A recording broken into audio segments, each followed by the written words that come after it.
Hello मेरे प्यारे बच्चों, मेरा नाम है सोमेश और आप सभी का स्वागत करता हूं आपके बनाए गए उत्तर प्रदेश के सबसे बेहतरीन, सबसे विश्वसनीय platform UP board Hindi medium Vidyakul में। आज मैं आपको बताने जा रहा हूं कि सेंट्रल आइडिया कैसे लिखें। अगर आपको कुछ भी नहीं आता हो, किसी भी पोएम का सेंट्रल आइडिया लिखना हो तो आप उसको कैसे लिखेंगे, वो ट्रिक क्या है, और इस बार कौन सा वो सेंट्रल आइडिया है जिसके आने के चांसेस सबसे ज्यादा हैं, यानी कि सबसे इंपॉर्टेंट सेंट्रल आइडिया आखिर कौन सा है। तो प्यारे बच्चों, आपके सिलेबस में टोटल 5 पोएम है, 5 कविताएं हैं और 5 में से कोई भी 3 पोएम का सेंट्रल आइडिया आप तैयार कर लीजिए, उसी में से एग्जाम में एक ना एक फंस जाएगा। ठीक है, तो 5 पोएम है। कितने सेंट्रल आइडिया तैयार करने हैं बेटा? 3। अच्छा, वह बच्चे जो किसी कारणवश कोई भी सेंट्रल आइडिया नहीं तैयार कर पा रहे हैं तो उनके लिए क्या आखिर ट्रिक है कि अगर आपको कुछ भी नहीं आता है तो आप क्या करोगे। तो भैया सबसे पहले आप इस बात का ध्यान रखें कि जिस भी पोएम का सेंट्रल आइडिया आपको लिखना हो तो सबसे पहले उस पोएम का नाम लिखें। जैसे मान लीजिए माय मदर एट 66 पोएम है, हमको उसका सेंट्रल आइडिया लिखना है, तो सबसे पहले हम भैया लिखेंगे क्या? The poem.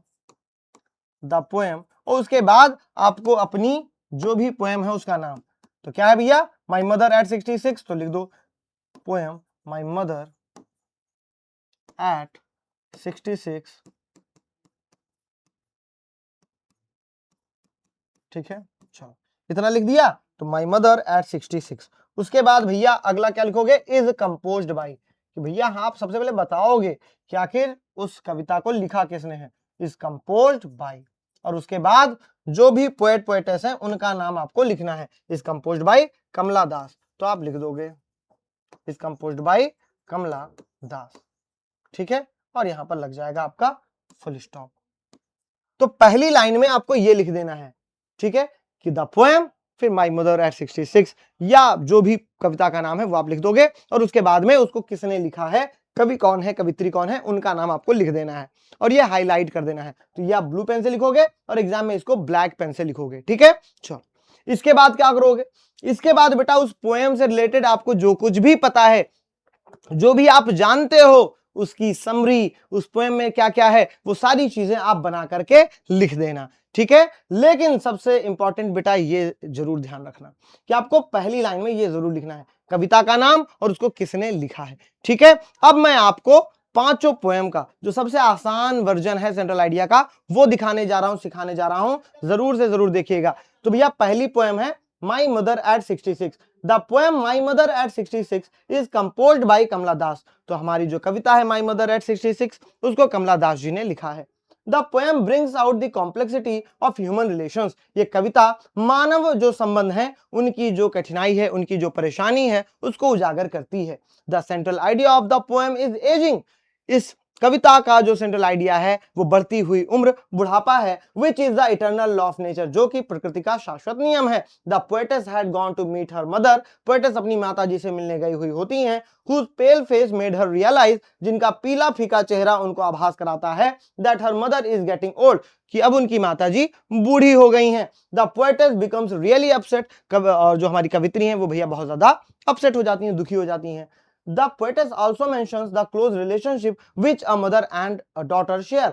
कवि जो यहाँ पर कवित्री हैं वो ये भी इंगित करती हैं, वो ये भी बताती हैं कि कितना घनिष्ठ संबंध एक माता और एक पुत्री साझा करती हैं। While going away from her mother, जिस दौरान वो अपनी माता जी से दूर जा रही होती हैं, who has grown old, जो कि बूढ़ी हो चुकी हैं, poetess gets deeply saddened, तो poetess बहुत ज्यादा दुखी हो जाती हैं।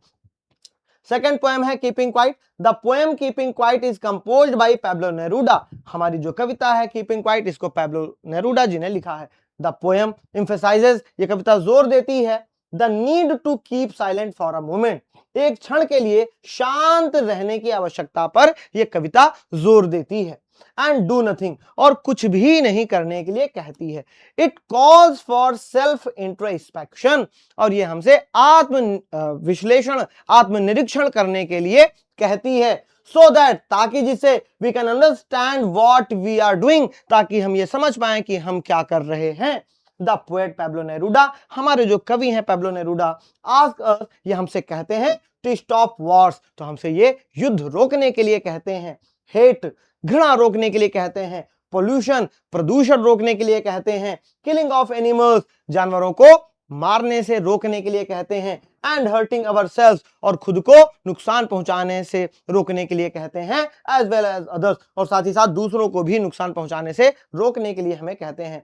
ही वांट्स अस, वो हमसे चाहते हैं, टू स्पेयर सम टाइम, कि हम कुछ खाली वक्त निकालें, to go deep into the soul, ताकि हम अपने आत्मा के भीतर जो है जा पाएं। फॉर नेरूडा, नेरूडा जी के लिए silence is a universal language, शांति, चुप्पी एक क्या है, सार्वभौमिक भाषा है। एंड हेंस, और इसलिए व्हेन साइलेंस प्रिवेल्स, जब शांति, जब चुप्पी लागू होती है, there will be no language barriers और मिसकम्युनिकेशन, तो कोई भी भाषा का बंधन नहीं रह जाता है।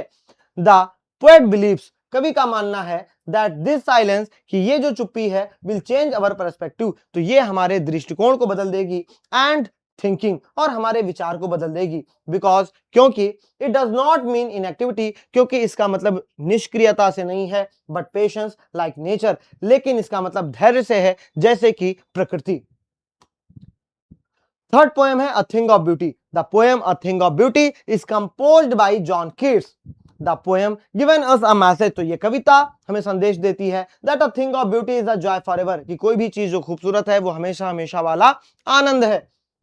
Beauty is a concept that found everywhere around us, तो खूबसूरती एक ऐसा तथ्य है जो हमारे चारों ओर पाया जाता है, एंड दस नेवर एंड्स, और इसलिए कभी भी खत्म नहीं होता। We can find beauty in everything around us, तो हम हर एक चीज में खूबसूरती ढूंढ सकते हैं, जो भी चीज हमारे आसपास है हम वो हर एक चीज में खूबसूरती पा सकते हैं, खूबसूरती ढूंढ सकते हैं।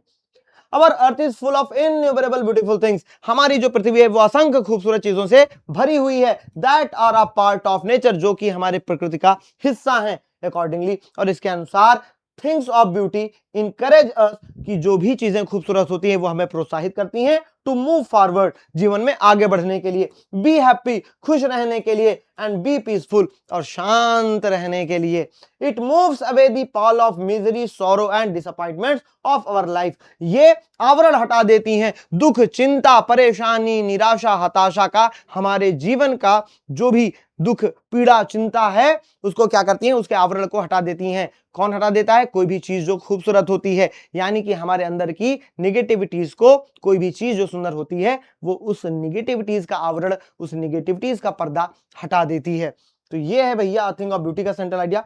फिर चलते हैं रोड साइड स्टैंड, जो कि फोर्थ पोएम है। The poem a road side stand is composed by Robert Frost, तो इसको रॉबर्ट फ्रॉस्ट साहब ने लिखा है।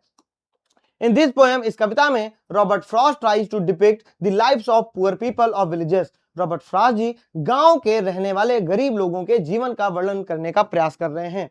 द पोएम डिस्क्राइब्स, ये कविता वर्णन करती है, द सैड सिचुएशन, बुरी स्थिति के बारे में, of economically underfed rural people who are often fooled by cunning people.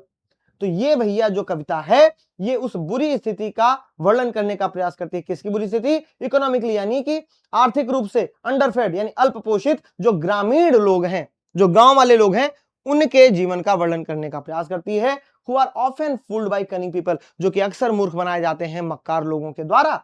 Who are responsible for their pitiful conditions, और ये मक्कार लोग जिम्मेदार होते हैं उनकी इस दयनीय स्थिति के लिए। The rich people of the city do not care for the poor people, जो शहर के रहने वाले अमीर लोग हैं वह गांव के गरीब लोगों की कोई चिंता नहीं करते, कोई परवाह नहीं करते। They do not stop at the roadside stand, और वो सड़क के किनारे वाली दुकान पर भी नहीं रुकते हैं। It is to known about directions or to complain, और अगर वो भैया रुकते हैं, ठीक है, if they do stop at the road side stand, कि भैया अगर वो कभी कभी, वैसे वो रुकते नहीं है, लेकिन अगर वो कभी कभी रुकते भी हैं सड़क के किनारे वाली दुकान पर, तो किस लिए? It is to known about directions, तो वो सिर्फ रास्ता पूछने के लिए, और टू कंप्लेंट, या फिर भैया शिकायत करने के लिए। They do not by anything from the stand, और वो उस स्टैंड से कुछ भी नहीं खरीदते हैं, उस दुकान से कुछ भी नहीं खरीदते हैं। दस इसलिए the poet hopes for the betterment of the country side dwellers, इसलिए जो कवि है वो उम्मीद करता है गांव के निवासियों की, गांव के रहने वाले लोगों की उन्नति की। But himself can not do anything about it, लेकिन वो खुद अकेले इस चीज के लिए कुछ भी नहीं कर सकता है। On Jennifer's tigers, fifth poem है। The poem on Jennifer tigers is composed by Edwin Rich, तो इसको एडविन रिच जी ने लिखा है। इन दिस पोएम, इस कविता में Edwin Rich addresses, Edwin Rich ji संबोधित करती हैं the issue of male dominance, जो पुरुष प्रभुत्व का मुद्दा है उसको संबोधित कर रही हैं। एंड हाउ और कैसे it can control a women's body, कि कैसे ये एक महिला के शरीर पर नियंत्रण कर सकता है, बट नॉट माइंड, लेकिन दिमाग पर नहीं, लेकिन उसके विचार पर नहीं। The poem brings out the struggles and conflicts, ये कविता उजागर करती है संघर्ष और द्वंद्व a women has to go through, जिससे एक महिला को होकर के गुजरना पड़ता है in a male dominant society, एक पुरुष प्रभुत्व समाज में। Aunt Jennifer the protagonist, aunt Jennifer जो कि इस कविता की मुख्य किरदार हैं, is symbolic of women all over the world, वो इस पूरी दुनिया की महिलाओं का प्रतीक हैं, हु आर विक्टिम्स, जो कि शिकार हैं, ऑफ ऑपरेशन, शोषण का, at the hands of the patriarchal system, पितृसत्तात्मक प्रथा के हाथों शिकार महिलाओं का, जो कि क्या है ना, विक्टिम्स हैं। ठीक है, द पोएम इलुस्ट्रेट्स, अब यह कविता वर्णन करती है द पोएट्स फेमिनिस्ट कंसर्न, कवित्री के नारीवादी चिंताओं का, उनके विचारों का, by presenting the wild exotic powerful tigers embroidered by aunt Jennifer, कि जिसको आंट जेनिफर द्वारा, आंट जेनिफर ने क्या बनाया है, बुना है, क्या बुना है, वाइल्ड, एकदम जंगली, बोल्ड, बहादुर, फियरलेस, निर्भीक बाघों को आंट जेनिफर ने बुना है।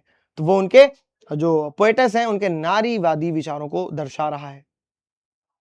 And contrasting them with aunt Jennifer herself, और ये जो बाघ हैं ये खुद आंट जेनिफर के बिल्कुल विपरीत हैं, विरोधाभासी हैं। क्यों? क्योंकि आंट जेनिफर बिल्कुल कमजोर हैं, उनकी उंगलियां कपकपा रही हैं, वो अपने पति से बहुत डरती हैं, जबकि उनके बाघ किसी से नहीं डरते, वो एकदम निर्भीक हैं, शौर्यपूर्ण तरीके से वे चलते हैं और वे किसी से नहीं डरते। तो ये भैया 5 सबसे आसान सेंट्रल आइडिया, क्योंकि 5 ही पोएम है तो पांचों सबसे आसान सेंट्रल आइडिया मैंने आपको बता दिया है। मैंने आपको ये भी बता दिया है कि अगर कोई भी सेंट्रल आइडिया आपको नहीं आ रहा है सॉरी, तो आपने कैसे लिखोगे।